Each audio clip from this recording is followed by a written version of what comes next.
What's up, ladies and gents? It's your boy Lou Streets, excited to bring to you another segment of LSV. In this video, I had the amazing opportunity of interviewing one of the hardest working content creators within the FGC. I am speaking of none other than Rooflemonger. For those in the know, he has a 119,000 subscriber count on his YouTube channel, as well as a 10K following on Twitter. We discuss his beginning as a content creator, the pressure of growing your channel and potential effects it can have on your mental health, the true meaning behind his name, and trials and tribulations that you may not expect from behind the scenes with such a large channel. Timestamps are available because the conversation is a bit lengthy. However, there are a ton of gems for aspiring creators such as myself, and I'm sure some of you guys watching, so I suggest checking out the whole thing. Hope you guys enjoy. Yeah, so that was the main reason I was reaching out though. It's like I just want to talk about, you have a 119,000 subscriber channel that's huge and successful at this point, and I wanted to know what made you get into content creation in the first place? Well, that's twofold question, really, because I've been doing what I've been doing for years and years and years before I ever made a penny from it, right? Mm-hmm. Like, one of my earliest videos is like Dead or Alive 5. Oh, that's way back. Yeah, King of Fighters 15 coming up. I have King of Fighters 14 combo guides, Tech Throw OS guides. That was all before anything, Mm-hmm. What started the more professional end, I guess you could say, if anything was like that, is I used to work for a security company which got sold and they fired everybody, and at which point, and of course I got fired too, right? So at which point I'm like, well, shit, I need to make money. So I'm like, well, I put my what's the term there, putting your irons in the fire, right? Mm-hmm. So I tried a million things, YouTube being one of them. And YouTube happened to be the one that sort of took off ish. I was actually doing like 7 other things. Like the game that quote unquote made me, as it were, was Marvel vs. Capcom Infinite. I know I'm mostly known for Dragon Ball FighterZ, but Marvel Infinite to me is the game that put me on the map. Mm-hmm. And by then I'm like, wow, I actually just got a paycheck from YouTube. It's like, not 3 cents. Like, wasn't a lot, but was it small in a way where it was like, like when you get that, let's say like that first thing that happened where you decided, okay, this is officially it? Because like you said initially that you started and you felt like that was the game that broke you, or pretty much broke the channel. But when did it become a thing where it was like, okay, this is what I'm going to do specifically? Then I'd say about 2 months into Dragon Ball FighterZ. Wow. That was definitely Marvel Infinite brought me to 10K subscribers. Mm-hmm. And within like 2 months of Dragon Ball FighterZ, I was at like 30K subscribers. That's insane. So, yeah. So at that point, I'm like, okay, all the other side stuff, either I slowed it down or I just dropped it entirely. I still do some side stuff. Like, I'm still technically a computer repair business. Mm-hmm. It's just I only do it for friends and family now because I don't got time for anyone else. Of course. But yeah, like that point, I'm like, okay, I can start paying my rent. Like, and even today, it's not a glamorous paycheck, I don't make that Maximilian money, yeah, but yeah. I can live comfortably. I already live a very low cost lifestyle. Mm-hmm. Like I live in a very small town in a small apartment. I don't have a lot of expenses, so like to me this is pretty dang good. Like it's definitely not the highest living. If I moved to Toronto, I could probably get like a better job and like better paying job in like a more normal field. But to me, this is all good. Is it like is there a sense of, it's kind of a twofold question. So first off, like, you say you can move to Toronto and get like a better job per se, but is there a certain level of fulfillment that comes from, one, you chose your own path to do something that you want to do and made it a full-time thing, and secondly, that you don't really have to answer to somebody? Oh, absolutely. One of my favorite things about this job, and the pup's not here right now, but like I get to stay with my dog all the time, and my dog had I used to work with an outfit called I Am Alive Dog Rescue, and without getting into sob story territory, of all the dogs we had, he was the worst. He had the worst everything, right? So I can spend all my time with him. That's great. It definitely helps that like it's fun to be your quote unquote own boss, right? Lets you sleep in sometimes. Yeah. Other times it's like, okay, it's 4 a.m. and I got to cover the news from Japan. Exactly. So I'm sitting here with my eyes burning out of my skull. I'm like, but it's got to get done, right? So there's definitely pros and cons in that. Maybe it's a standard I hold myself to, because you know a lot of other people are more than okay just going to bed and covering it the next day. I'm not. Yeah, got to be covered as it happens. Exactly. But yeah, it's definitely it in a lot of ways it beats the 9 to 5. But if you hold yourself to a high standard, it can also get pretty rough sometimes. Yeah, when it comes to like Dragon Ball Fighters releases, particularly they tend to do those at 6 a.m. on my time. And when I was working a schedule that conflicted with it, it was like, okay, I have to be up at 6 and get this banged out and then leave out to work by 8:30. And that can be kind of tough. But I noticed like one of your biggest strengths to me, from my opinion, is you're very informative. I feel like you're like pretty much fighting game news in general. When it comes to breaking down like patch updates and things like that, how tedious is that for you? Because like, for instance, the Dragon Ball Fighters 4 patch, the season 4 patch, I knew it was going to be humongous. I can definitely identify that's a strength I don't have, where I can visually break down every single change. And that's what you're like, that's what I feel like your channel is at this point. How hard is that to do? Like, how long does it take per edit? For Dragon Ball Fighters, as the game gets bigger, it gets harder and harder. At this point, if a game has more than 30 characters, I might break it into 2 videos for my own sanity. But once again, like I said, it's holding yourself to a certain standard. I'm playing fighting games all my life. I turned 38 years old in a couple days, so you know I'm on the older end of things.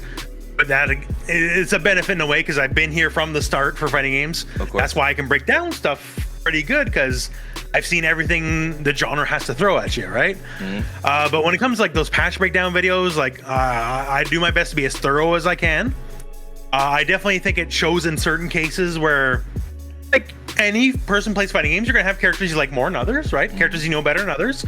And maybe one person will get a 2-minute breakdown and the other character will get a 10-minute breakdown, because all of a sudden that's the character I very well know, right? So I guess it's unfair in a way, but you got to go with where your knowledge is, I guess. That's why I can make a Guilty Gear Strive. I can make an hour and a half Potemkin guide, because like it's just overflowing. Like, okay, I know everything there is to know about this guy. A lot of people tell me that's the Potemkin Bible. That's very kind words, you know, like, yeah. But yeah, it just, you got to put in the time, when applicable, like not always, with Japanese games. If you can get the patch notes first, that's great. But yeah, just, you got to put in a lot of time and effort, and, a lot of labbing. Yeah. And I definitely spend more time these days in training mode than actually playing games, but that's the job, I guess. I was gonna ask you that, because I was going through your channel and I was looking like, I don't really know the last time I've seen you actually like fight anyone versus like, here's a tech breakdown, because there's so many different games. And even like when I read patch notes, it's shocking to me how you visually can show everything, because I'm a visual learner. When I read patch notes, I don't know what half the stuff means. And granted, I do have some characters I like more than others, but that seems to be like your biggest strength. But I just thought that, well, if he's doing it for every single game that he covers, that has to be like no time to actually play and have fun. Does it feel like more of a job than fun sometime, or does it still feel like a hobby that you enjoy? It's absolutely a hobby I enjoy. Like, fighting games since '91 have been my favorite thing. But in that aspect, it can feel like a job. If I went back to like Street Fighter 4 era, Marvel 3 era Rooflemonger, right? And I told him, man, you get to make money playing fighting games. They're like, wow, sick, but you barely get to actually play them anymore. And then old me, which was way more competitive, would be like, well, fuck that. And sorry for swearing, but that's basically where I would have been. It's not that I don't get to play anymore, I do, but like the days of like 6-hour sessions are long gone. That's not happening anymore.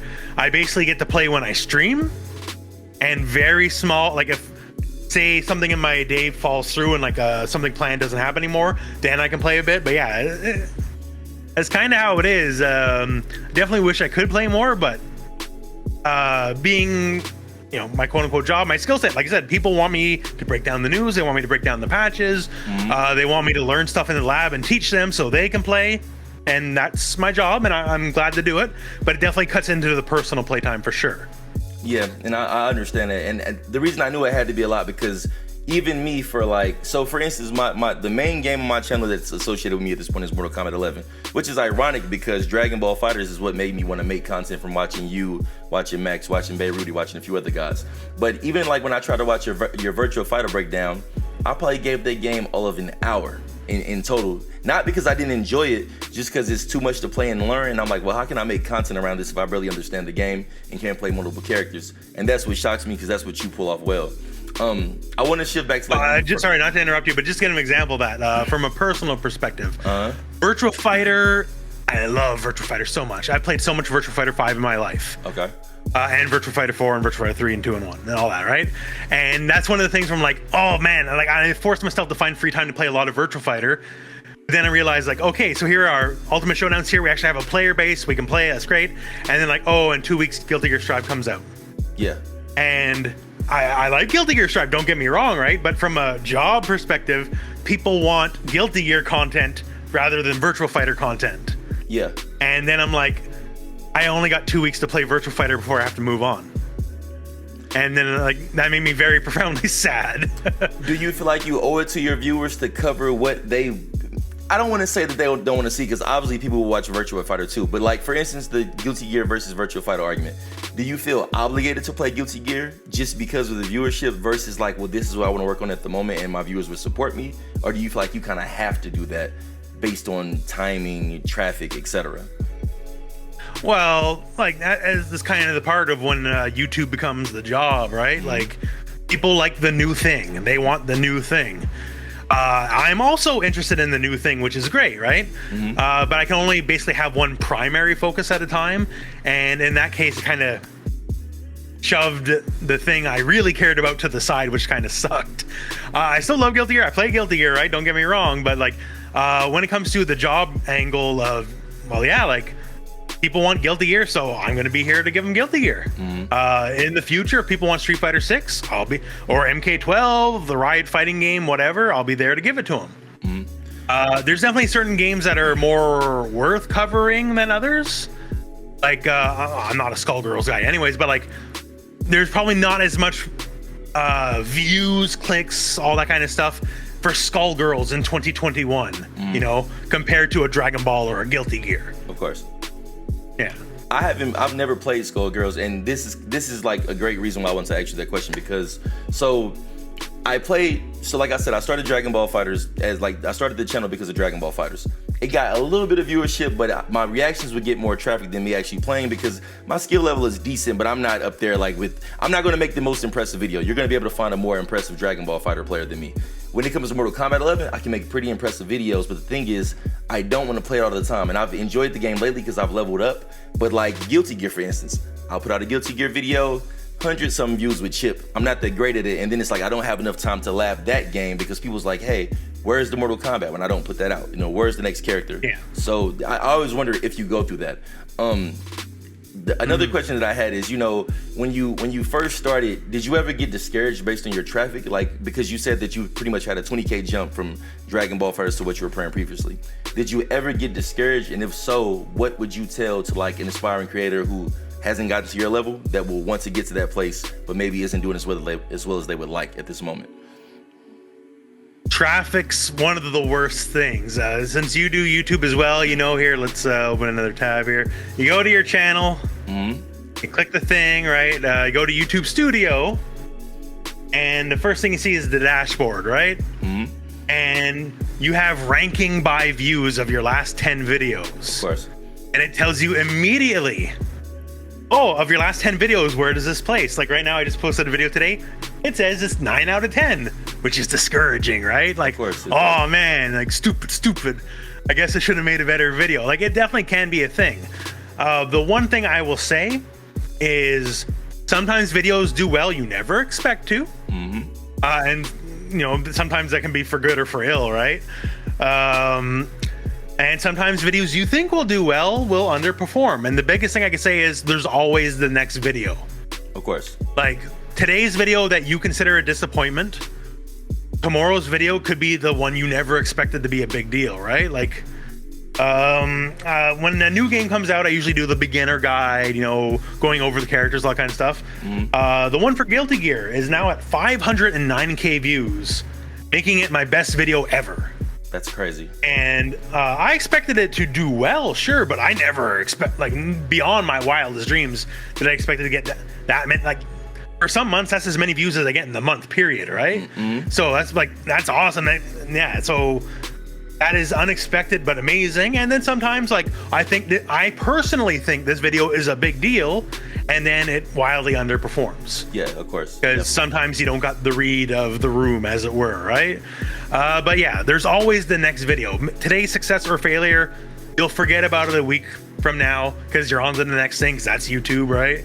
Yeah. So if you're feeling bad today, don't worry, because tomorrow might be awesome. See, and going back to that creator studio thing, if your video is number 1 of 10, YouTube has fireworks and shit go off. Yeah, like, of course wow, it does. It makes right? you feel great about yourself. Yeah, you know. So that's the dopamine fix. Like, yeah, I did it. Yeah, of course. You're hype. And then tomorrow and the next day, you get like, oh, it's a 10 out of 10. Your shit sucks. And like, oh. But then there's the next day, right? Like, yeah. See, I guess the funny thing about that is, so I have this weird balance where I understand you have to give people what they want. Like, people want to see me play Mortal Kombat. But so I'm the type of person, when I start a project, I want to finish it. So for instance, I have a lot of NHL 21 videos on my channel.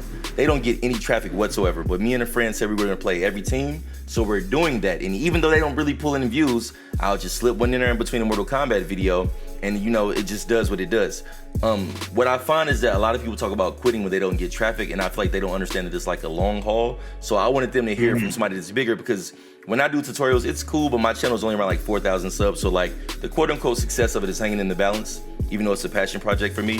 So I wanted them to hear that from someone who actually has that size, because there's a chance that you could not feel great about a video, whereas like somebody from the outside looking in, they would view you as the idea of success in the YouTube space, pretty much.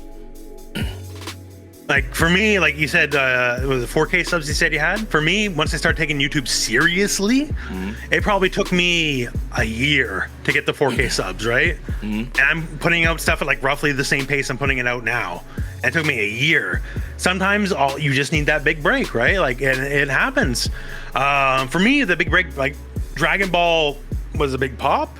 For me, what helped and what really helped is I got a shout out from Team 4-Star, the Dragon Ball Abridged people. And I think I got 2,000 subs that day. Was that overwhelming? Did you feel like that? Did you feel a pressure to kind of, as you started to get that surge, did you feel a pressure to keep up? Like, well, I got to give them something now, where it almost felt like overwhelming? Always feel the pressure never goes away. Even now? Never. Even now. Like, one of the things, once again, holding yourself to a high standard is I have a bunch of combo guides half done, right? And like, okay, we should be posting these, but there's for Guilty Gear, that is. But the big Guilty Gear patch is next month. And so it stands to reason these combo guides might be outdated in 20 days or less. Of course. And so I'm like, well, shit, I'm not going to waste my time. Because like I take pride in myself of putting guides that stand the test of time, Like my last time I did a big Broly guide for Dragon Ball, like I was like a year and a half ago, and that guide's still good. There's a couple small tweaks that have changed since then, but like it's still good now, right? But yeah, just all the time, I always feel the pressure. Like I need this, people expect this, but I can't do it now because it'll be bad, and it's better to wait.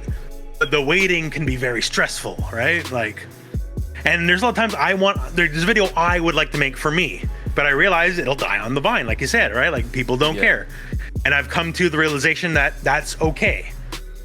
Like I made a clips channel, right? Like, and so if I have a small little dumb thing I want to post, it'll go there. And maybe it'll only get 50 views. That's fine. It's not monetized. It's whatever. It's just I can finally, like, that little creative bit of me, like, okay, it's done. It's there, done, and now we can go back to the usual kind of video. Yeah, I guess I see what you're saying, because like demand is one thing, but I just like to see the totality of something that I created that was in my mind. When you talk about pressure you said like the pressure never ever goes away, like it never goes away. Is there any mental health aspect that comes into play when you're doing this, where maybe you like need a break or you need like a decompression, or is it always just I have to be there, they're expecting me? And if so, can that be harmful to your everyday life in general?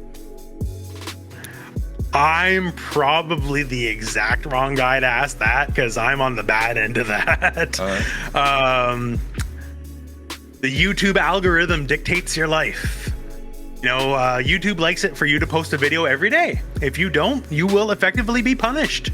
You will be pushed down the search rankings. Your stuff will appear in less end cards. Your stuff will appear in less up next / recommendeds if you don't post every day, right? So I would let's say since Marvel Infinite, right? I haven't had a vacation since then. I don't think I've had more than 2 days off since then in a row. That's crazy. Because that's YouTube. And you say I'm the example of someone who made it. I feel like I'm still not there yet, right? I made it in that I can pay my rent, but to me, I don't feel ever comfortable enough that I can take a day off. If there's no video that day, doesn't mean I wasn't working on a video, but yeah, and mentally, there's a reason. There's a very big reason why YouTube has such a high burnout rate, right? I think I read some sort of study YouTube / Twitch for people 25 and younger. That is the #1 most desirable job in North America, right? Of course. That's what people want to be. And yet the rate of burnout I see on people is total sometimes. There's a lot of people I've done my best to help. I help a lot of fighting game content creators behind the scenes, right? And I'll tell them, what you need to do, what you need to look for, and here's stupid things I don't do, but you should do because I'm dumb and stubborn, but you do these things. And some of them have had some good, a couple of them broke 10K subscribers, right? And then they get burned out. And the only thing I can say is, I don't know, maybe I have burned out before, but I just push through the burnout and just keep going. I don't know. I wish I had beautiful, vibrant, lively words of inspiration on this regard, but it can be hard. I'm very jealous of the channels that can just post one thing a week and they get 300K views, right? Of course, yeah. Because that means they get whatever time. I'm sure they're working in between videos, but versus me, I got to post stuff almost every day and get 10 to 30K views to make up that difference.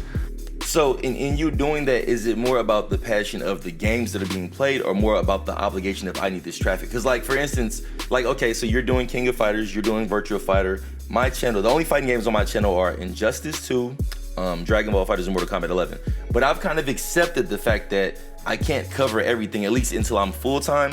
But at the same time, it's I wonder would I be stressing myself out to get those other places if I had passions for those games, or if it was more about the views. So which side of that do you sit on? Is it more about you loving fighting games or the obligation of working? Kind of both. Fighting games is my true legitimate passion in life. Always has been. No word of a lie. Since I first played Street Fighter 2 sometime in '91, that I just knew that is it. These kind of games are my kind of games. There was other, I remember playing Karateka and shit in the late 80s, I guess, but it wasn't Street Fighter 2. It wasn't so colorful, vibrant, the characters, all that kind of stuff. Yeah. But it is indeed my sincere and true passion. But I do feel the obligation, I gotta have a video up. A lot of times I try to find a hole of what people aren't talking about. As a very recent example, for Guilty Gear, because Guilty Gear is one of the main games people cover right now.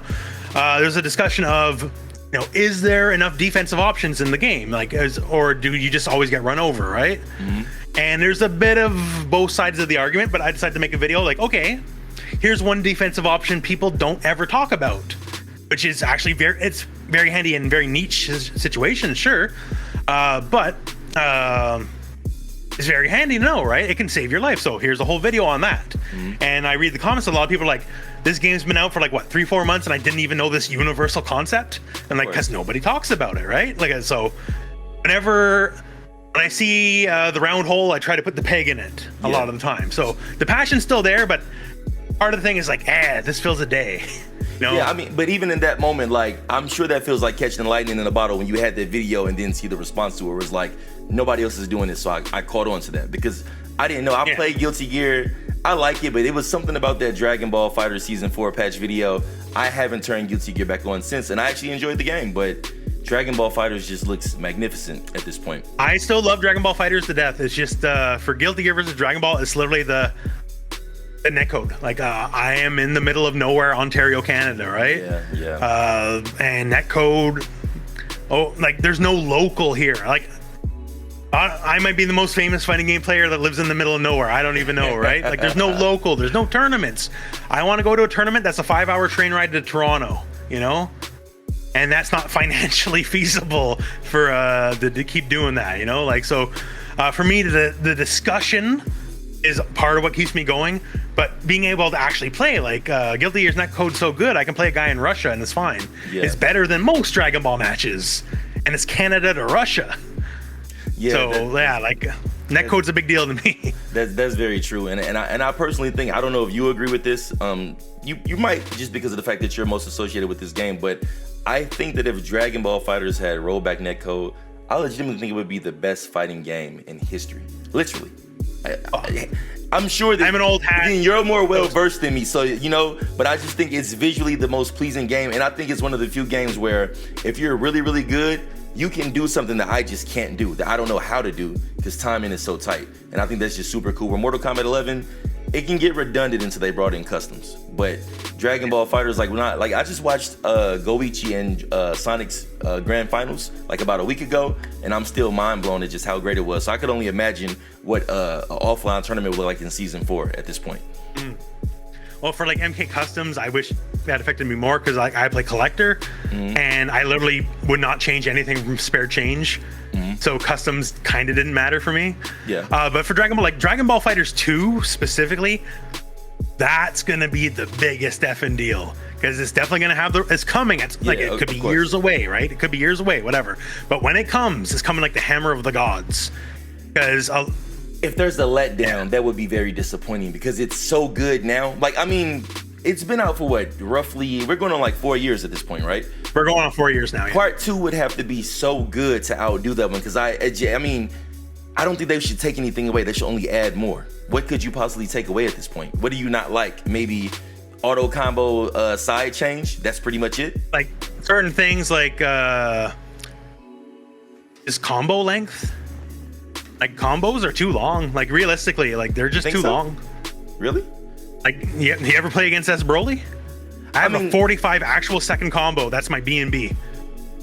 Yeah, I mean, you're gonna be in combo for a minute. So would you rather prefer like some type of breakaway option where you can keep the combos but then have one? Not necessarily breakaways, but sometimes less is more, you know? Instead of like 40 actual hits, maybe 20, you know? Like, but like look at Dragon Ball FighterZ from launch to now, and you can see they're basically different games at this point, right? Of course. So take a lot of that knowledge you've learned along the way, work with that as the base core, obviously rollback netcode, all that kind of stuff.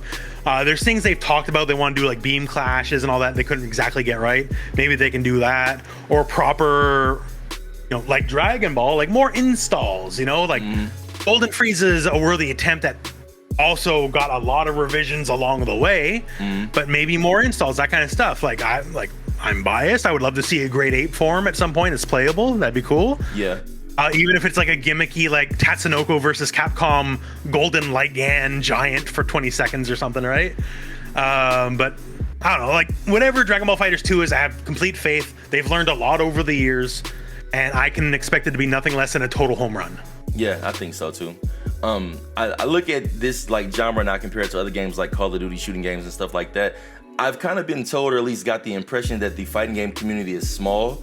Do you feel like it's growing, or that it's becoming more mainstream versus like for instance with Guilty Gear? I've never played a Guilty Gear game before this one, right? And I tried it out based on the rollback rumors in regards to comparisons to Dragon Ball FighterZ. That's what made me play it. But I'm like how you said you had a 509,000 view video that you didn't expect. I would assume it's because you feel like that's more niche, or more like of a cult following game. Do you feel like that the fighting game community is becoming more mainstream as we go forward with technology? I believe so. Fighting games has an arc. Once again, old, all that kind of stuff. Back in like the early 90s, fighting games were the Fortnite of the world, right? Fighting games were the most important genre, and Street Fighter 2 was the most important game in the world. End of story. And then from that golden high, things obviously fell. We have what they call the dark ages of fighting games, which is a whole argument. I'll agree with it, because I got away from fighting games until Injustice 2, so I'll definitely agree that there had to be a time. Yeah, because I stepped away. But like, go ahead and cut you off. But right now, like Guilty Gear, Strive. We don't know some of the older numbers, but at this point, I'm pretty sure Guilty Gear Strive has outsold every other Guilty Gear combined. Wow. Mortal Kombat 11. Oh yeah, like the other Guilty Gears, as much as people talk about them, like X2, the whole series sold like 200,000 copies. That's it. Yeah, so it's just a legit cult following game. Versus like at the end of like what, month 1, Strive was at 500K and it'll be at over 1 million by the end of the year, right? So like that's big. Mortal Kombat 11, I think, is the highest selling Mortal Kombat of all time. Like 17 million or something, somewhere in that ballpark. I thought that's what I saw on Twitter, like 17 million maybe. I don't know the exact number. I just my understanding is it's the highest selling of all time. Street Fighter 5, which was considered a failure at launch, like straight up, is now like 6.5 million. I think Dragon Ball and Tekken are both at like 7-ish million. Like for me, it's like this: fighting games had the big crash, rebuilt from like the Street Fighter 4 Rebirth, and they crashed a little bit after that, and like they're just slowly on the way. And like, I'll tell you right now, I think things are going up. I think basically we're in like a new golden age of fighting games. Not as high as the 90s, but nothing will ever beat that, right? Because that was the most important game in the planet. Yeah. But we're already all like a rising tide raises all boats, right? All things are going forward. Like more people are interested in Melty Blood now than have ever played Melty Blood, period, right? Yeah. And we got the Riot fighting game coming up. Riot? League of Legends. Heard of this. Yeah, the League of Legends Riot fighting game. I haven't heard of this at all. I haven't even seen this. Oh, I'm sure you know League of Legends is kind of, it's usually switching between number 1 or number 2 most important game in the world, right? Yeah. And they're making the fighting game. And they're going to bring in that install base of 100 million players or whatever the frig it is to their fighting game. That's going to be insane. So that is going to be the biggest fighting game since Street Fighter 4. Like straight up. And it's going to be way bigger than Street Fighter 4. Like spoiler. And I look at Dragon Ball Fighters brought a lot of new blood into the FGC, right? Because a lot of people are like, I love Dragon Ball, I'll play the game. Yeah. And then like I'm proof positive because a lot of my viewers started with Dragon Ball and they went on to, okay, I'll try Mortal Kombat 11. Okay, I'll try Guilty Gear, right? And they never played no fighting games ever before. And you take that audience and like Dragon Ball Fighter sold 7-ish million copies, right? And you're going to take that League of Legends fighting game, which is going to have like 7 million players day 1. Yeah, that's going to be crazy. It's going to be crazy. Yeah, because that install base cannot be underestimated. So like things are going up, and when the League Fighter comes out, like yeah. My only thing is, do you feel like that support affects the game life? Like Mortal Kombat has this mixed review. I know that, like what you said about Street Fighter 5, I actually just started playing that last year sometime. I never was into it, and I was shocked to know that it was like a 5-year-old game. Do you think that games can last much longer with the proper support? Because I don't think Mortal Kombat 11, it's great. Like I love it, but why didn't it get more support? I can't really think of anything outside of COVID maybe, but I feel like it still should be more support for that game because I mean it's a smash. So that's the question, right, man? Like, they obviously very publicly pulled the plug on MK11 a couple months ago, right? They had the whole statement, yeah, we're done, we're out. And before then, like, we know there was a lot of stuff planned and it didn't happen. Obviously, COVID's part of it. The Warner Brothers merger is probably another big culprit. Because this time next year, NetRS might not be part of Warner Brothers anymore, right? Yeah. Once the merger is finalized. So all I really know is there was definitely more planned for MK11, and those plans didn't come to realization.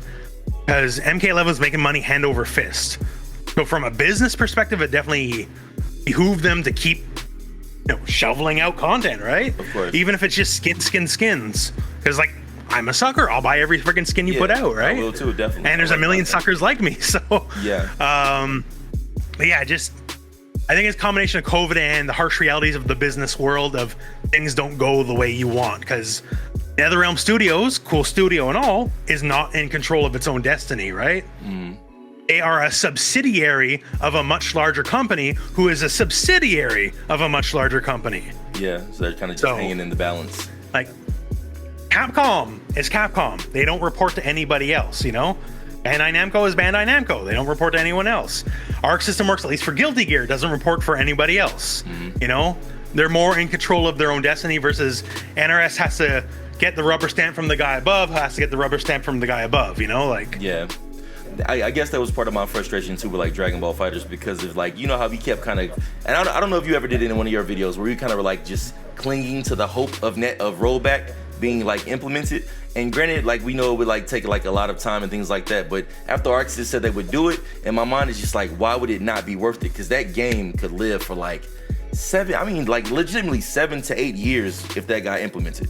Versus like, in my mind, we're playing Dragon Ball Fighters 2 already, to be honest. So, the game's so different, yeah. But it's one of those things where I said ArcSys is in control of their own destiny for Guilty Gear, but they're not in control of their own destiny for Dragon Ball Fighters. Yeah, for Bandai. Because you got one level up is Bandai Namco, who owns the publishing rights to the games, and then the next level up is Shueisha, who owns the actual franchise, right? The thing is, yeah, like I said, Arc System Works says they're okay, and all it does, it takes time and money, and Bandai Namco is not willing to give them that time and money. Yeah. Like, it was very famously done in Mortal Kombat X.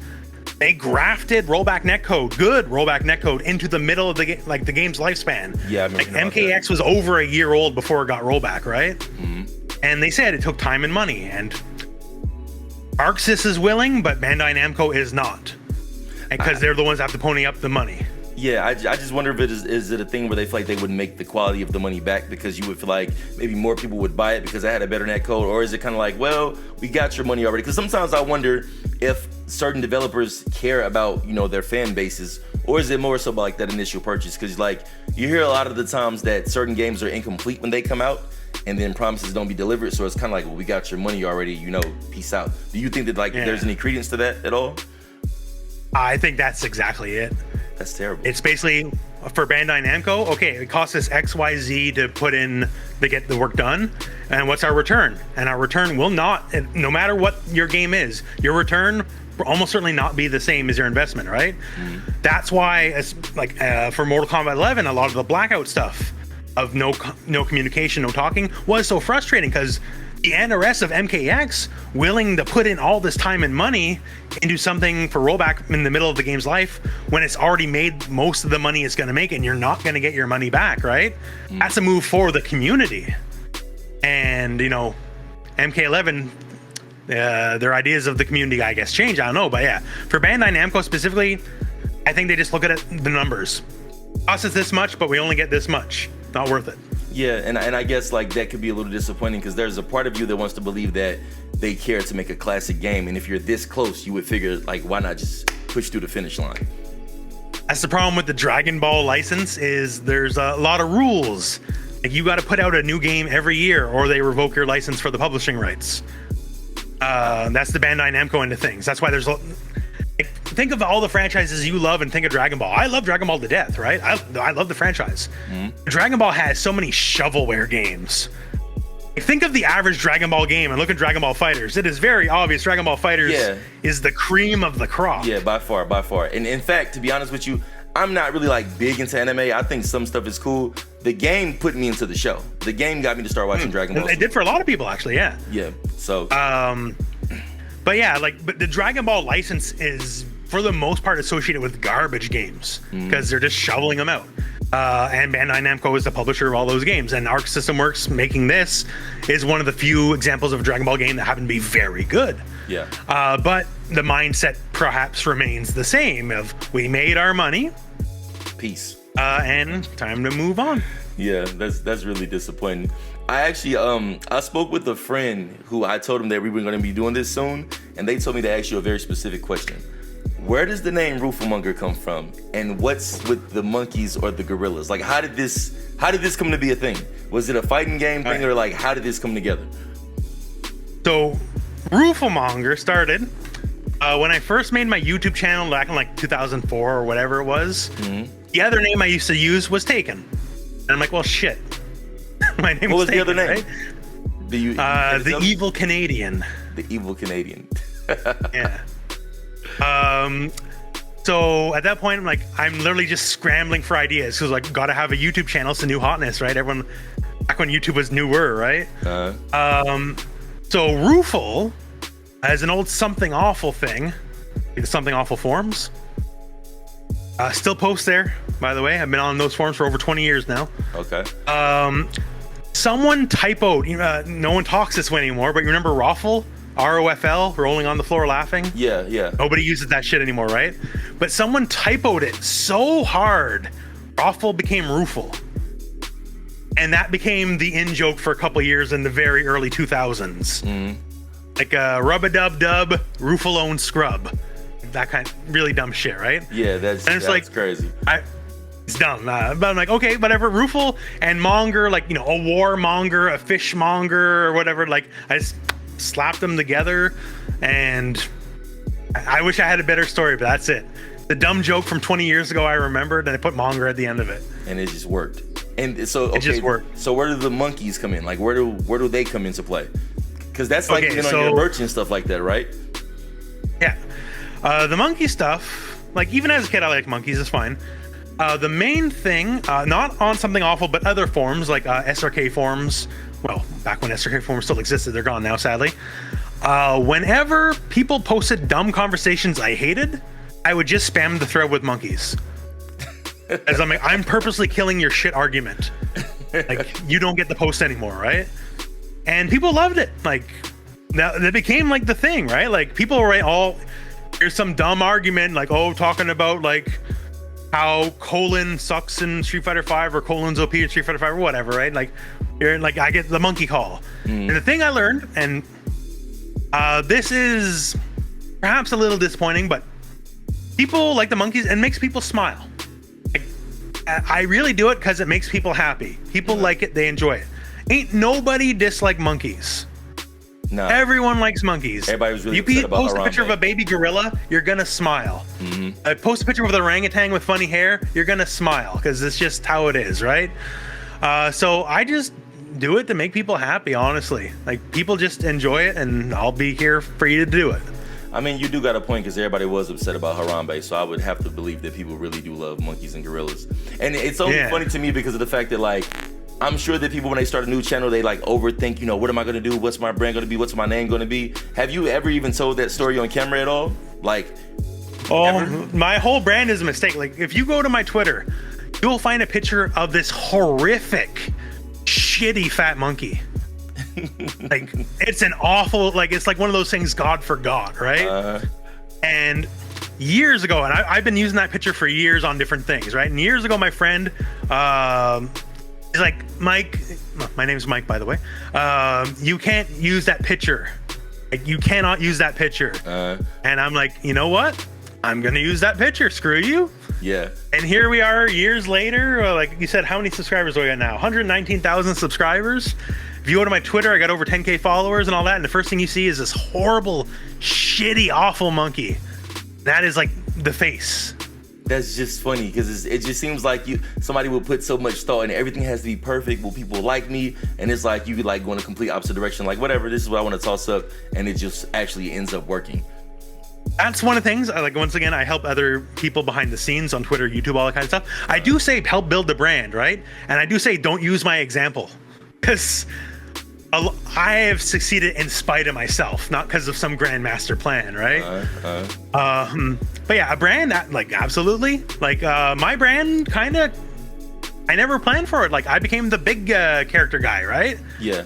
Like, Rooflemonger, he plays Potemkin, he plays Broly, like, he plays all the big boys.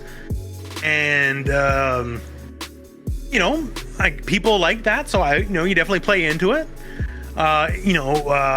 People get disheartened, like, so who'd you play in the old Guilty Gears? Bridget. Like, but that's not the big character. Yeah, I'm like, that's not who you are. Yeah.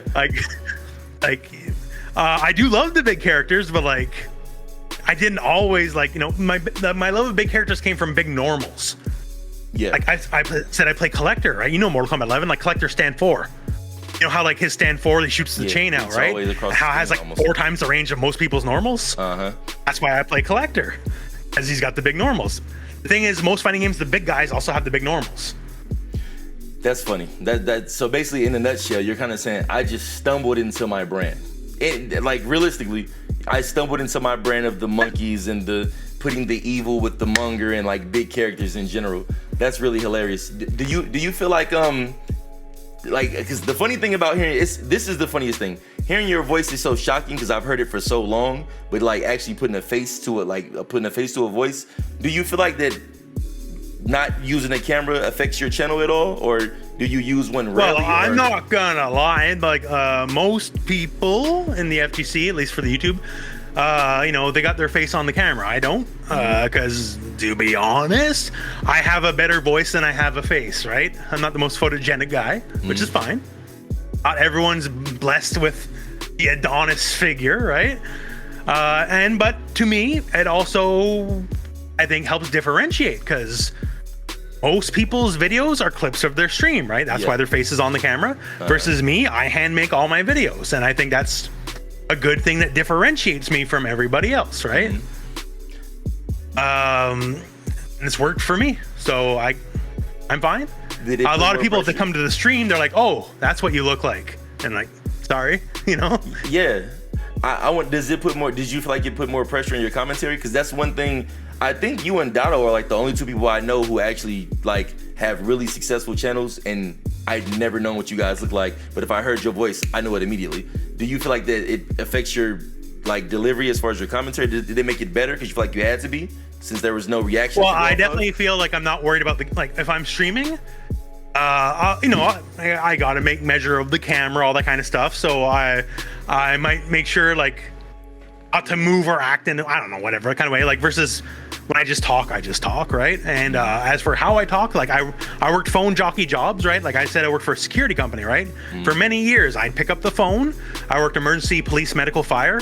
So I had to have a good cadence of my speech, a very understandable amount of speech, because someone's shit might be burning down or someone just got shot, right? Like, so you had to have, you know, you had to know how to work the phone in that case, or the microphone in this case, but you had to know how to talk, right? So I think that definitely helped me. And it's one of those things in life, like you never know how something you don't think will matter now will help you later in the future. Because if I never worked that job, I don't think I would be as eloquent or could speak as well as I do currently, right? Yeah, I feel so that's good.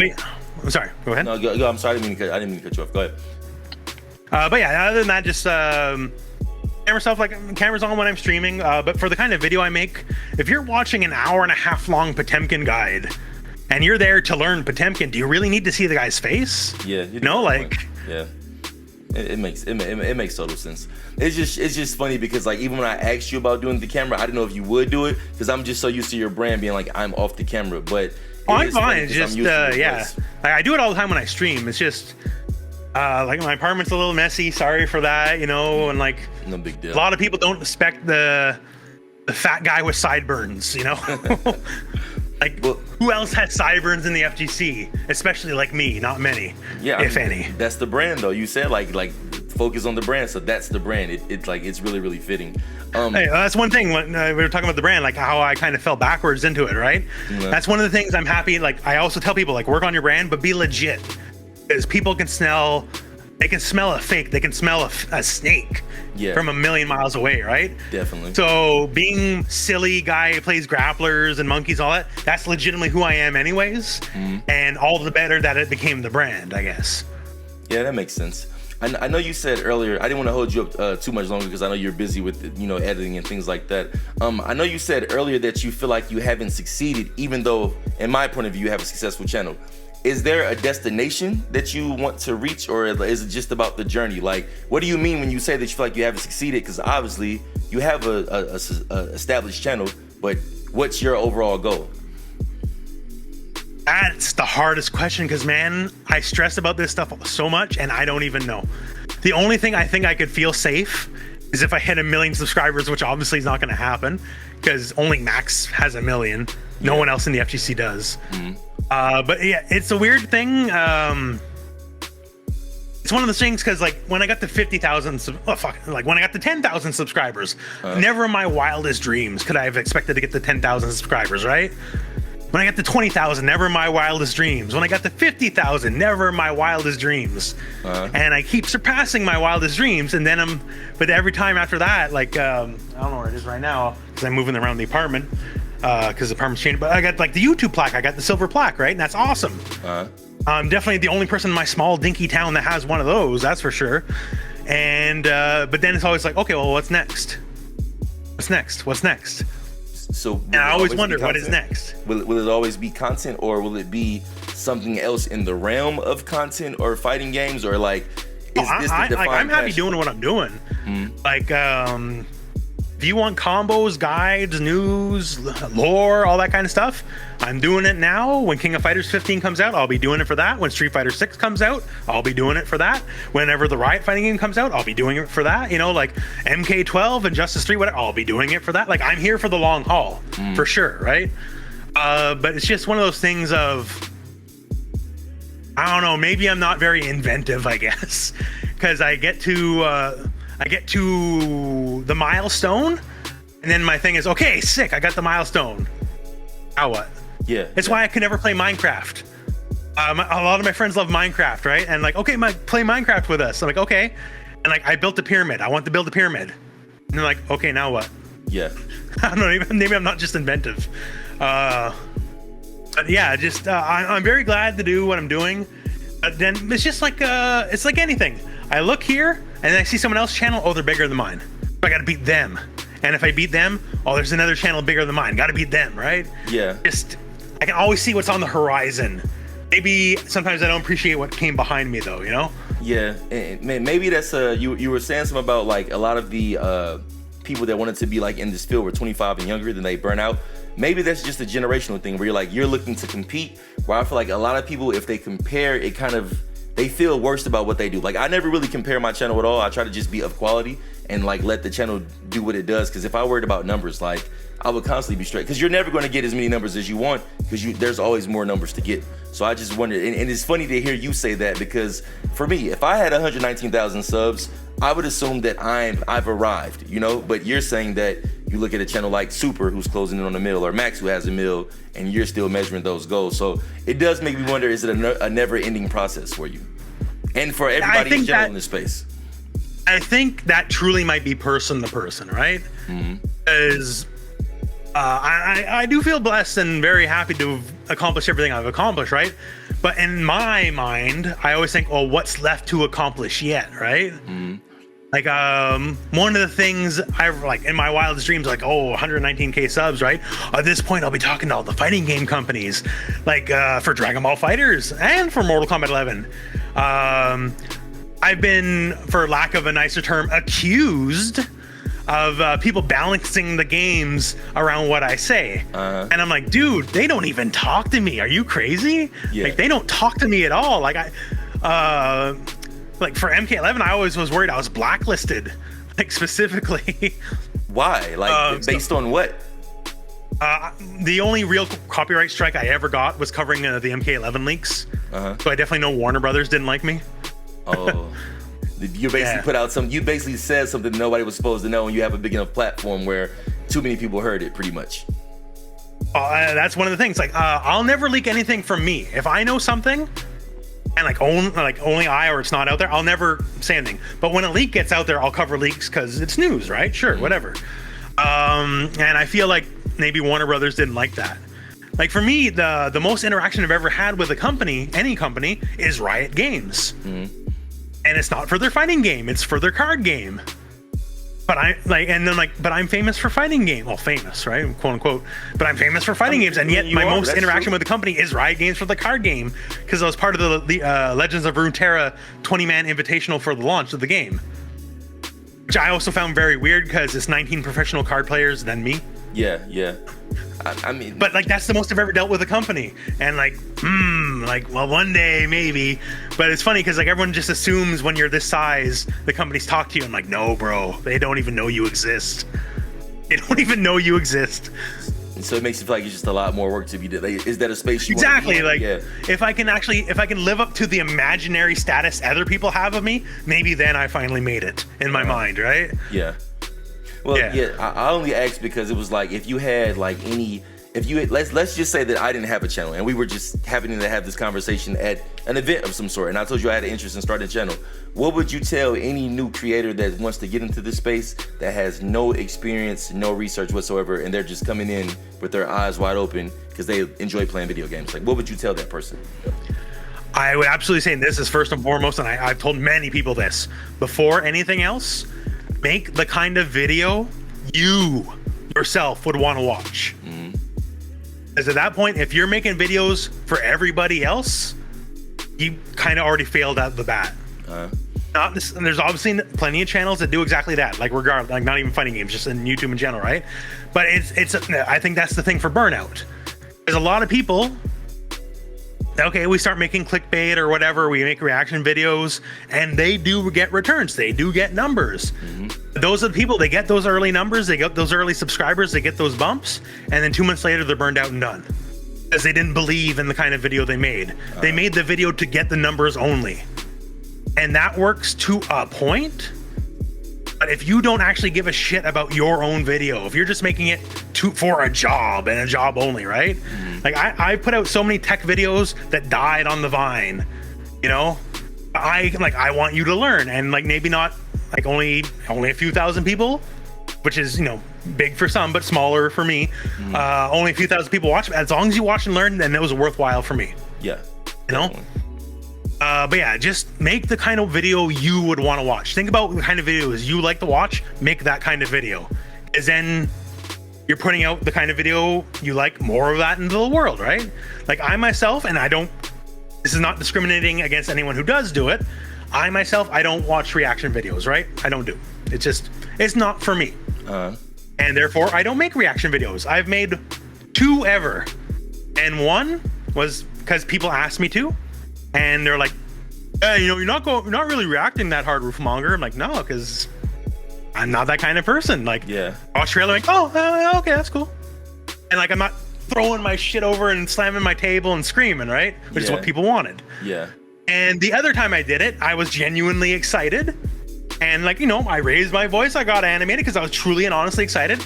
And people are like, yeah, it's fake. Yeah, so you can't please everybody. And like, well, shit, you don't win either way, right? So, but yeah, so like for me, that's not the kind of video I really watch anyway, so I don't make that kind of video. I like boring tech videos. I like the guy droning on and on, making sure no corner is missed, so you fully understand everything. And those kind of videos very rarely get any kind of views. I'm very blessed that I've managed to kind of get that, because I like droning on and talking about tech. It's really fun to me, because I love fighting games. I like looking how everything just under the hood works. Yeah, that's the biggest thing. Just make the video you want to watch first, worry about everything else later. And don't go into this thinking you're gonna make this your job. That's also the other thing, because you're gonna put unreasonable expectations on yourself immediately. Because you're gonna put, like, I have a friend who's currently doing this right now, and he's like, oh man, this has to be my job. And I'm like, here, I'll give you an example oh, you have to work really hard to make it in YouTube. Yes, absolutely. But you also have to get lucky as hell. Yeah. I put in my time, I put in my effort, I busted my ass, I tried hard, but I also got lucky. Here's the thing, for everyone's like, oh man, I made where I made because I busted my ass. Sure. But there's also 100 other people who did exactly what you're doing, and they also busted their ass. And they didn't make it. Yeah. You know? So luck's a factor. Like, sometimes you make it, sometimes you don't. Like, YouTube is frankly unfair in that way. Best doesn't always rise to the top. It is not a meritocracy, you know? Like, you know, those dumb Spider-Man fights Elsa videos for the kids, those have like 40 million views. Yeah. That isn't the pinnacle of working hard, but that's what gets rewarded on YouTube sometimes, right? Like, yeah, and I think that people coming in, like, and I'm not going to say I've necessarily done this myself, but let's say, for example, my first big, quote unquote, big video for my size, the Spawn DLC release. I got 14,000 views on that video for doing the reaction. And I was genuinely hyped because it was Spawn. The irony is he doesn't play like I want him to play, so I haven't even touched the character, but that was like the most viewed video. But I remember when that happened thinking like, how can I duplicate that again? But I've always said I never want to be the person where like, I do silly shit for a moment, you know, because I can't, that's not sustainable. And I think a lot of people coming in, they think that they have to like resort to antics and things of that nature versus just being consistent and just gradually letting exactly. Like, for me, myself, the reaction video I did do that I got very animated for, Goldless, I'm a little disappointed with how he plays, and I'm not playing him anymore at the moment. I do plan to play him again when the patch happens, but whatever, right? And it's exactly that. If you are basically, even if you had the first hit from a genuine, true and honest perspective, and you're looking to recreate that, if you're recreating it and the energy and the love and the passion is not there anymore, and you're just lying to yourself. Yeah. You know? Like for me, like I said, like the reaction videos, I can't maintain that level of energy. This was the first character in many years I was that excited for in any fighting game. And if they did it again, next patch, like Jacko was the most recent character for Guilty Gear. Jacko was cool, but like I'm not, whoa. Yeah, it didn't bring me back. You know, like, yeah. But yeah, so yeah, you just gotta be true and genuine to yourself. And the sad part is you're not gonna get rewarded for that a lot of the time. But the long-term base, that is what they care about. In my comments, I have a lot of regular commenters, and a lot of these regular commenters go all the way back to Marvel Infinite. They've been there like before I even had 10K views, right? Or 10K subs. Because they know I'm genuine, and that's what keeps them there for the long haul. I got people that watch my videos that don't even play the games I cover. They're just interested in just seeing my opinion on the matter, right? And God bless every single one of them for it. Thank you for watching the video. I would say I'm one of them, because like a lot of you cover so much, I can't play all that, so that it actually makes me appreciate your work that much more. And I remember when the season 4 patch dropped, I remember tweeting you and saying I can't wait to see your video because I knew it was coming, and I was like, I can't even start to begin to do that. And then to see you, like, I think you did, like, it was almost like roughly like 2 hours and just visual breakdowns for everybody. I'm just like, how does he do all of that? And I think that people need to kind of hear that and see like that's the amount of work that it takes to get to the level that you got, versus thinking like, oh, I've done 10 videos and they didn't take off, nobody's supporting me, I'm gonna quit. So that was like, I really appreciate you like kind of taking the time to come on and speak, and even being so like vulnerable as far as like the insight, because I think that people with a smaller channel or no channel at all and want to come into it, they could use this information and find it to be very valuable, including myself, to be honest with you. And like I said, just make what you want to make first. Like before I ever got my account monetized, I probably have like 200 videos of just random ass shit over the years, and like I never made a cent off that, right? I just made it because I wanted to make it. Yeah. And eventually, it became a thing. But yeah, just be you. Don't be someone else, because the worst thing could possibly happen to you is if you're not honest yourself, but you did make it and you got monetized and you start making money, and then you realize you got to keep that up. Yeah. You know? Gotta keep a mask on. Then all of a sudden you basically built, a fake version of yourself in front of you, and then that's what got the audience. And you won't be able to, like, okay, maybe that works for this week, that works for this month, that works for this year. But if you want to make it your thing, how many years can you not be you anymore? Yeah. You would rather sacrifice views to maintain your credibility at the end of the day. Absolutely. And for some people, I tell them, because they want to make it no matter the cost, right? A lot of people, no matter what, they want to make it. And I tell them, okay, well then be okay with sacrificing your own personal credibility for views. Make those top 10s. I make top 10s every now and then, sure, but make a lot of top 10s, make a lot of tier lists, make a lot of reactions, because they are proven to work. They will work. But you might also get burned out, so please watch out for that, because there's not a lot of creative effort in those kind of videos, right? It's just more like hyperbole, pretty much, is what it is. Clickbait and hyperbole. There are certain kind of videos that are guaranteed to get views. I often don't make those videos anymore. Like, I've done it in the past, right? Like, go back a couple years, like, I don't know, like say like a season 1 Dragon Ball FighterZ tier list, and I might have a tier list every 2 months, because I just knew it would get the views. And now I put out maybe one tier list twice a year, if that, right?